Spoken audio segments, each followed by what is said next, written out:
নমস্কার, good evening. আমি ইলমাস সৈয়দ আর আপনারা দেখছেন দ্য বিগ স্টোরি।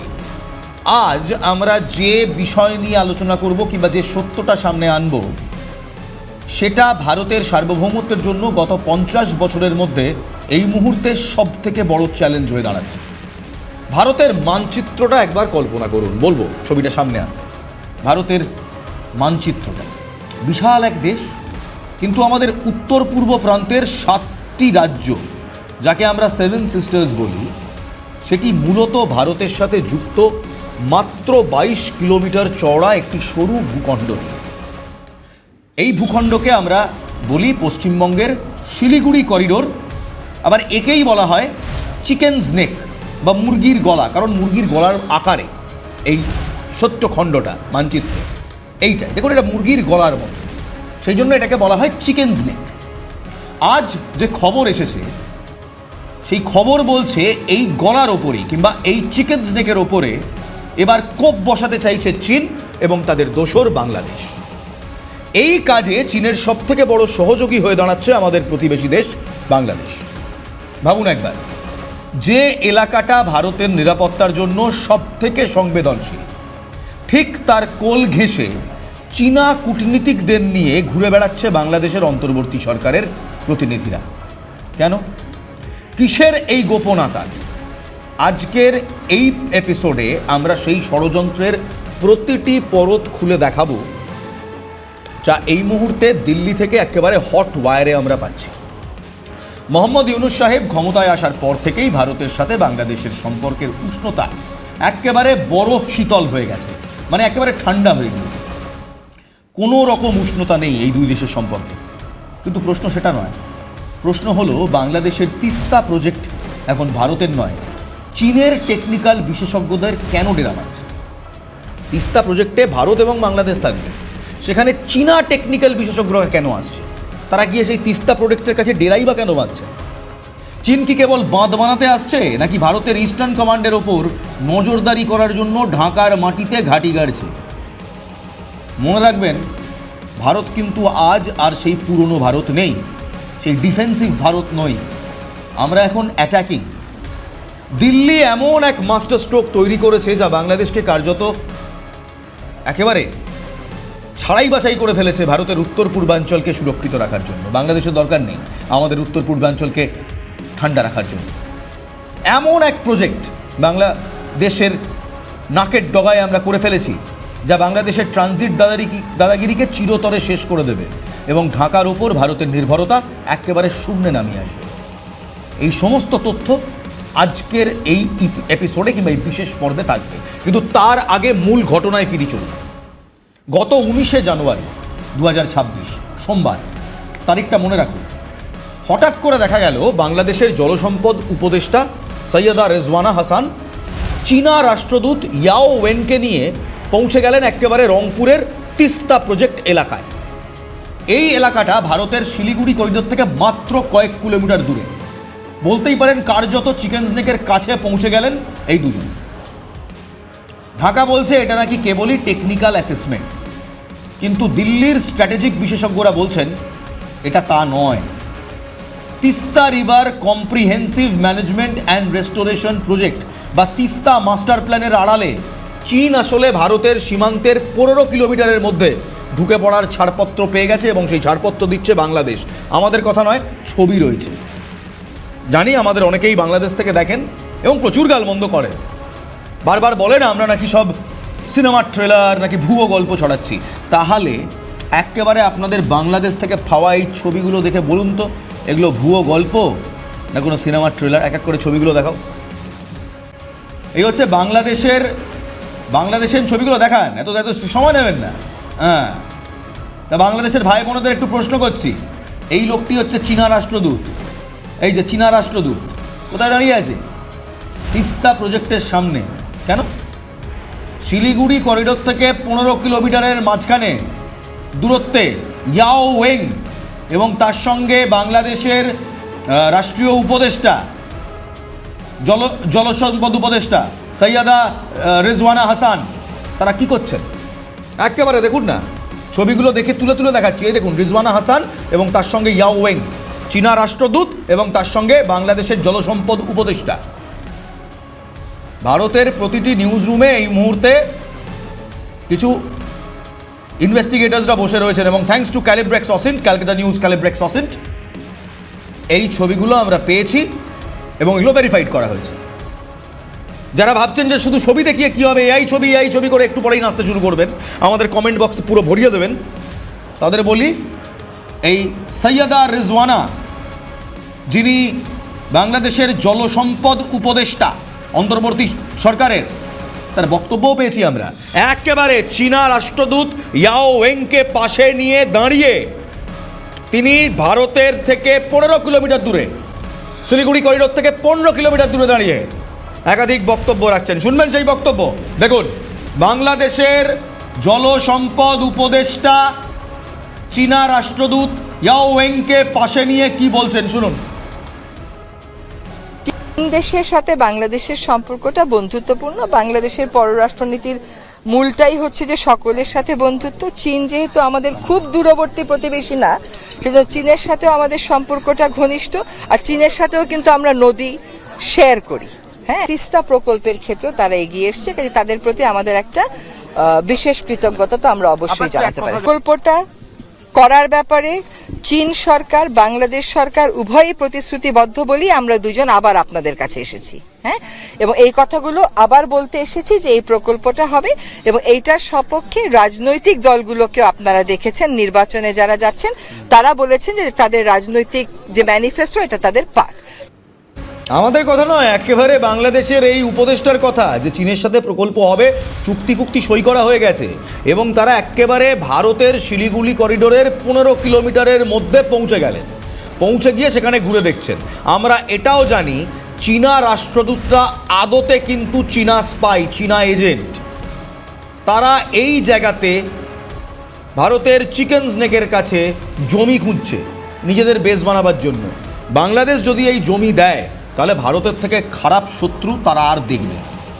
ভাবুন একবার, চীনা ইঞ্জিনিয়ার আর টেকনিশিয়ানদের ছদ্মবেশে লাল ফৌজের গোয়েন্দারা আমাদের চিকেন স্নেকের ওপর নজর রাখছে। আমাদের ভারতের বিমান বাহিনী বা সেনাবাহিনী বিপদের সময় নড়াচড়া করবে কি করবে না সেই সমস্ত কিছু দেখবে। এই প্রশ্ন এখন ভারতের এনএসএ বা জাতীয় নিরাপত্তা উপদেষ্টার টেবিলে সবথেকে বড় চিন্তার বিষয় হয়ে দাঁড়িয়েছে। আর ডক্টর মোহাম্মদ ইউনূস শান্তিতে নাকি নোবেল পেয়েছিলেন, কিন্তু তিনি ক্ষমতায় বসার পর থেকে যা যা বলছেন তা ভারতের কানে বিষের মতো ঠেকছে। তিনি প্রকাশ্যে ভারতকে হুমকি দিয়ে বলছেন যে ভারতের উত্তর পূর্বাঞ্চল নাকি ল্যান্ডলক এবং বাংলাদেশই নাকি সেই এলাকার একমাত্র অভিভাবক। শুনুন, এমনি বলছি না, হাওয়ায় কথা বলছি না, তার মন্তব্য রয়েছে, দেখুন। States of India, eastern part of India, called Seven Sisters. They are landlocked country, landlocked region of India. They have no way to reach out to the ocean. We are the only guardian of the ocean for all this region. So this opens up a huge possibility. So this could be an extension of the Chinese economy, build things, produce things, market things, bring things to China, bring it out to the whole rest of the world. ভাবুন, শুধু যদি এই কথাটা বলতেন যে আমরা একমাত্র অভিভাবক, তাও আমরা একটু ক্ষমাঘেন্না করে দিতাম। তা নয়, তিনি আবার বলছেন যে সরাসরি চীনকে নাকি আমন্ত্রণ জানাচ্ছেন ওই এলাকায় বিনিয়োগ করতে। এটা 2025 সালে বলেছিলেন এবং 2026 সালে সেই ছবিগুলো দেখুন। রীতিমতো চীনা টেকনিশিয়ানরা বাংলাদেশের জলসম্পদ উপদেষ্টার সঙ্গে এই এলাকায় পৌঁছেও যাচ্ছেন। ক্যালিব্রেক্স অসিন্ট, ক্যালকাটা নিউজের নিজস্ব তথ্য, আমাদের ইনভেস্টিগেট করা নিজস্ব তথ্য, পৌঁছেও যাচ্ছেন, ঘুরেও দেখছেন। এর মানেটা কি? এটা কি কেবলই মুখের কথা না? বাংলাদেশের মাটিতে এখন উগ্রপন্থীরা ডেরা বাঁধছে। উগ্রপন্থী ইসলামিক সংগঠনগুলো এখন বুক ঠুকে বলছে যে ভারত যদি সুবিধা না দেয় তবে তারা চিকেন স্নেক চেপে ধরবে। ওসমান হাদির মতো কট্টরপন্থী জঙ্গি নেতাদের মৃত্যুর পর এই সুর আরও চড়া হয়েছে। তারই মাঝখানে এই সব চীনা গুপ্তচররা কিংবা চীনা উপদেষ্টারা তারা পৌঁছে যাচ্ছেন একেবারে ভারতের চিকেন স্নেকের কাছে। কেন? ইউনূস সরকার কি এই উগ্রপন্থীদের উস্কানি দিচ্ছেন? শেখ হাসিনার আমলে যে জঙ্গিরা জেলবন্দি ছিল আজ তারা কেন খোলা রাস্তায় ঘুরে বেড়াচ্ছে? ভারত বিরোধী সন্ত্রাসবাদের এক নতুন আঁতুড়ঘর হয়ে উঠেছে এই বাংলাদেশ। ষড়যন্ত্রের জাল শুধু ঢাকা আর বেজিংয়ের মধ্যে সীমাবদ্ধ নেই, এখানে প্রবেশ করেছে পাকিস্তান।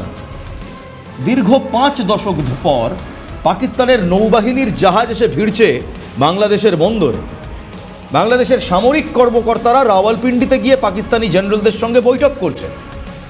একদিকে চীনা ড্রাগন ভারতের সীমান্তের কাছে তিস্তা প্রজেক্টের নামে বসে আছে, অন্যদিকে পাকিস্তানের আইএসআই বাংলাদেশের কট্টরপন্থীদের মদত দিচ্ছে।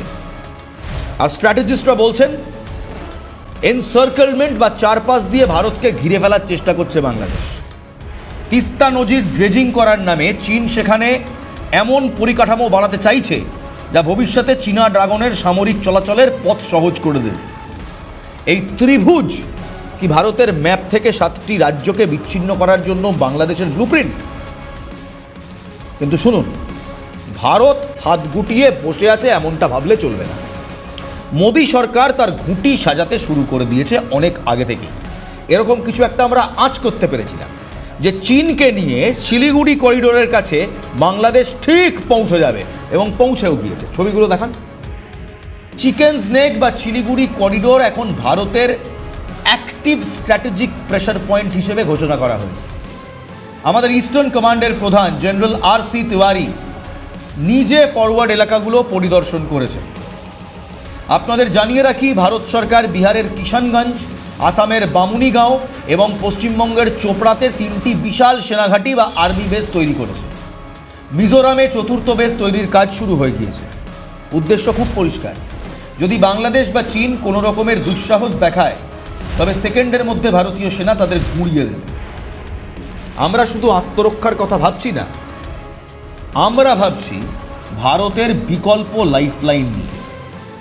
এতদিন বাংলাদেশ মনে করত যে ভারতের উত্তর পূর্বাঞ্চলের সাথে যোগাযোগের জন্য তারা ভারতের কাছে এক অপরিহার্য শক্তি। এবং সত্যি শেখ হাসিনার আমলে এই ট্রানজিট সুবিধা দিয়ে বাংলাদেশ যেমন লাভবান হতো, ভারতও কিন্তু সুবিধা পেত। কিন্তু হাসিনার সরকার সেখানে আর নেই। এখন ইউনূস প্রশাসন, তারা এই ট্রানজিট বা যাতায়াত ব্যবস্থাকে একটা রাজনৈতিক অস্ত্র হিসেবে ব্যবহার করতে চাইছে। তারা ভাবছে রাস্তা বন্ধ করে দিলে ভারত চাপে পড়বে। কিন্তু ইউনূস জানে না, ভারত অলরেডি সেই বিকল্প চাবি তৈরি করে ফেলেছে যা বাংলাদেশকে ছাড়াই ভারতের স্বপ্ন পূরণ করবে। এবার আসছি সেই খবরে যা শোনার জন্য আপনারা অপেক্ষা করছেন। ভারত কি তাহলে বাংলাদেশকে এবার স্প্লিট বা কার্যত দুটুকরো করে দেওয়ার পরিকল্পনা সেরে ফেলেছে? না, কোনো যুদ্ধের মাধ্যমে নয়, বরং এক বিশাল অর্থনৈতিক এবং স্ট্র্যাটেজিক মাস্টার স্ট্রোকের মাধ্যমে আমরা কিছু প্ল্যানস করেছি। এমনই এক প্রজেক্ট যা বাংলাদেশকে মানচিত্র থেকে ভারতের সংযোগের ক্ষেত্রে সম্পূর্ণ অপ্রাসঙ্গিক করে দেবে, তেমনটাও শুরু হয়ে গেছে। কি সেই প্রজেক্ট যা ভারতের উত্তর পূর্বকে চিরতরে সুরক্ষিত করবে এবং বাংলাদেশকে রীতিমতো দুটুকরো করতে পারে? শুধু এইটুকু বলে রাখি, এই প্রজেক্টের নাম কালাদান প্রজেক্ট, এবং এই প্রজেক্টে আমাদের সঙ্গে আরও একটি দেশ হাত মিলিয়েছে। ভারত কিন্তু হাত গুটিয়ে বসেনি। মোহাম্মদ ইউনূস যে দাবি করেছিল, সেই দাবির পাল্টা একটা ছক আমরা কষে ফেলেছি। বলছিলাম না ভারতের সেই গেম চেঞ্জার প্রজেক্টের কথা? এই প্রজেক্টের নাম হলো Kaladan multimodal transit transport project. Bharat সরকার $1 বিলিয়ন বেশি টাকা খরচ করে মায়ানমারের মাধ্যমে এক বিকল্প করিডোর তৈরি করেছে। রুটটা ভালো করে বুঝুন। ভারতের কলকাতা বা ভাইজ্যাক বন্দর থেকে জাহাজ যাবে মায়ানমারের সিতুয়ে বন্দর। সেখান থেকে নদী পথে কালাদান নদী বেয়ে পণ্য পৌঁছবে পালেতোয়া শহরে, আর সেখান থেকে মাত্র 100 কিলোমিটারের রাস্তা দিয়ে সরাসরি মিজোরাম। এর ফলে কি হলো? আমাদের আর শিলিগুড়ি করিডোর বা বাংলাদেশের ওপর নির্ভর করতে হবে না। এই কালাদান প্রজেক্টের মাধ্যমে ভারত কার্যত বাংলাদেশকে স্ট্র্যাটেজিকভাবে বাইপাস করে ফেলবে। বাংলাদেশের ট্রানজিট দাদাগিরি এখন নিছকই এক পুরনো গল্প। তাই এবার যদি মোহাম্মদ ইউনূস বলেন যে আমরা ল্যান্ডলকড ভারতের একমাত্র গেটওয়ে, তাহলে বলবো সাহেব একটু জল খেয়ে আসুন। পুরনো খবর। নতুন খবর বলছে আমরা আপনাদের সহায়তা ছাড়াই উত্তর পশ্চিমে এবং উত্তর পূর্বে পৌঁছতে পারি। শুধু তাই নয়, আপনাদের দুটো জেলা রংপুর এবং চট্টগ্রামকে চাইলে শেষও করে দিতে পারি। শেষ মানে আপনাদের থেকে বিচ্ছিন্ন করে দিতে পারি। 2027 সালের মধ্যে এই প্রজেক্ট, এই কালাদান মাল্টিমডাল ট্রান্সমিট প্রজেক্ট পুরোপুরি কার্যকর হয়ে যাবে। আর তখন কি হবে?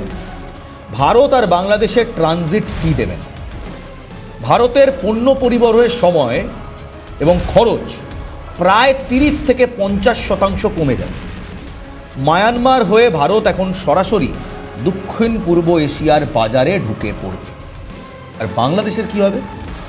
তারা যখন দেখবে যে চীনকে দিয়ে ভারতকে ভয় দেখানোর খেলায় ভারত হার মানেনি, উল্টে ভারত তার বিকল্প রাস্তা তৈরি করে নিয়েছে, তখন ঢাকার অবস্থা হবে তথৈবচ।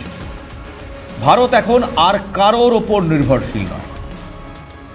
তার থেকেও বড় সব কথা হলো, অর্থনৈতিকভাবে বাংলাদেশ একটা প্রবল চাপের মুখে পড়বে।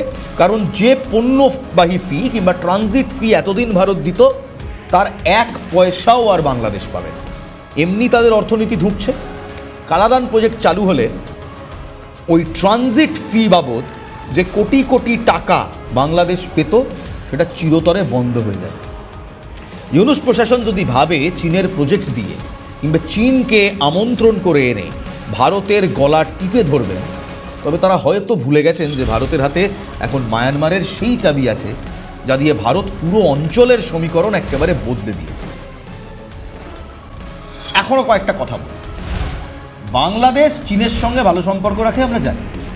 আজকে হঠাৎ এই কথাটা বলার কারণ দেখুন, নিজেরাই দেখুন।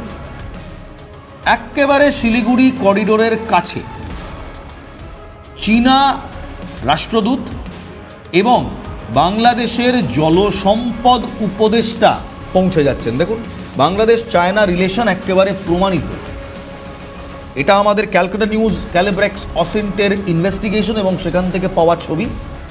একেবারে শিলিগুড়ি করিডোরের 15 কিলোমিটারের কাছে তিস্তা প্রজেক্ট দেখার নামে বাংলাদেশের উপদেষ্টা এবং এই চীনা গুপ্তচর কিংবা এই চীনা রাষ্ট্রদূত, গুপ্তচর বলবো না, রাষ্ট্রদূত, তারা পৌঁছে যাচ্ছেন। তারা নাকি টেকনিক্যাল রিভিউ করছেন। কে বলেছে যে এই টেকনিক্যাল রিভিউর নামে ওখানে শুধুই টেকনিক্যাল লোকজন গিয়েছিল? কোনো রাষ্ট্রদূতের আড়ালে কোনো রকম চীনা গোয়েন্দা যায়নি। এমনি আমরা দেখেছি কয়েকদিন আগে ভারত সাগরে চীনা ভেসেল নজরদারি করার জন্য এসেছিল, ভয় পেয়ে পালিয়েও গেছে। শুধু তাই নয়, ওখানে দাঁড়িয়ে বাংলাদেশের উপদেষ্টা রীতিমতো বক্তব্য রেখেছেন, যেখানে বলছেন যে চীনের সঙ্গে আমরা মৌ স্বাক্ষর করে ফেলেছি, চীন এখানে স্থাপত্য বানাবে। দেখুন,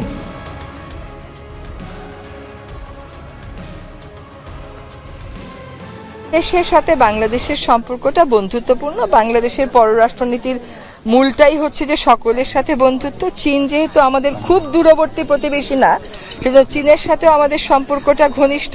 আর চীনের সাথেও কিন্তু আমরা নদী শেয়ার করি। হ্যাঁ, তিস্তা প্রকল্পের ক্ষেত্রেও তারা এগিয়ে এসছে, কাজে তাদের প্রতি আমাদের একটা বিশেষ কৃতজ্ঞতা তো আমরা অবশ্যই জানাতে পারি। প্রকল্পটা করার ব্যাপারে চীন সরকার, বাংলাদেশ সরকার উভয়ই প্রতিশ্রুতিবদ্ধ বলেই আমরা দুজন আবার আপনাদের কাছে এসেছি। হ্যাঁ, এবং এই কথাগুলো আবার বলতে এসেছি যে এই প্রকল্পটা হবে এবং এইটার সপক্ষে রাজনৈতিক দলগুলোকেও আপনারা দেখেছেন, নির্বাচনে যারা যাচ্ছেন তারা বলেছেন যে তাদের রাজনৈতিক যে ম্যানিফেস্টো, এটা তাদের পার্ট। দুমুখ কথা। চীন কি এমনি এগিয়ে এসছে নাকি? চীন জানে এটা ভারতের শিলিগুড়ি করিডোরের খুব কাছে, সেই কারণে এগিয়ে এসছে। আর আপনারা চীনকে নিয়ে ভারতের 15 কিলোমিটারের মধ্যে চলে এলেন। শেষ করার আগে একটাই কথা, ইতিহাস সাক্ষী আছে, ভারত কখনো আগে থেকে কাউকে আক্রমণ করে না, করেও নি। কিন্তু যদি ভারতের অখণ্ডতা এবং সার্বভৌমত্বের দিকে কেউ আঙুল তোলে কিংবা নজর দেয়, তবে তার উত্তর দেওয়ার ক্ষমতা কিন্তু এই নতুন ভারতের আছে। বাংলাদেশ যদি মনে করে তারা চীনের হয়ে দালালি করে ভারতের উত্তর পূর্বাঞ্চলকে বিচ্ছিন্ন করে দেওয়ার স্বপ্ন দেখবে, তবে তারা বড় ভুলের মধ্যে আছে। কালাদান প্রজেক্ট কেবল একটি রাস্তা নয়, এটি ভারতের একটি স্ট্র্যাটেজিক উইন। ভারত আজ মায়ানমারকে সাথে নিয়ে এমন এক নিরাপত্তা বলয় তৈরি করেছে যাতে বাংলাদেশের হুমকি এখন অর্থহীন। আমাদের সীমান্ত পাহারা দেওয়ার জন্য ভারতীয় সেনা জওয়ানরা যেমন তৈরি, তেমনি ভারতের কূটনীতিক টেবিলও তৈরি বাংলাদেশের যে কোনো অভিসন্ধিকে ধুলোয় মিশিয়ে দিতে। এবং আমরাও নিউজ রুমে তৈরি ইনভেস্টিগেট করে সেই সমস্ত ছবি তুলে আনার জন্য যেগুলো আপনারা লুকিয়ে রাখতে চান। বাংলাদেশকে মনে রাখতে হবে ভারত তাদের স্বাধীনতায় সাহায্য করেছিল ৭১-এ, কিন্তু ভারত নিজের স্বার্থ রক্ষা করতেও জানে। দাদাগিরি এবার বন্ধ হোক আর হুমকি এবার বন্ধ হোক। ভারত নিজের রাস্তা নিজে চিনে নিয়েছে। আজ এই পর্যন্তই। দেখতে থাকুন আপনাদের প্রিয় নিউজ চ্যানেল ক্যালকাটা নিউজ এবং নজর রাখুন বিগ স্টোরিতে, যে বিগ স্টোরিতে ওয়েস্টার্ন ন্যারেটিভ নয়, একেবারে ভারতীয় দেশি ন্যারেটিভ গোটা বিশ্বের খবর নিয়ে আমরা পরিবেশন করি। ভালো থাকবেন, ভালো রাখবেন। জয় হিন্দ।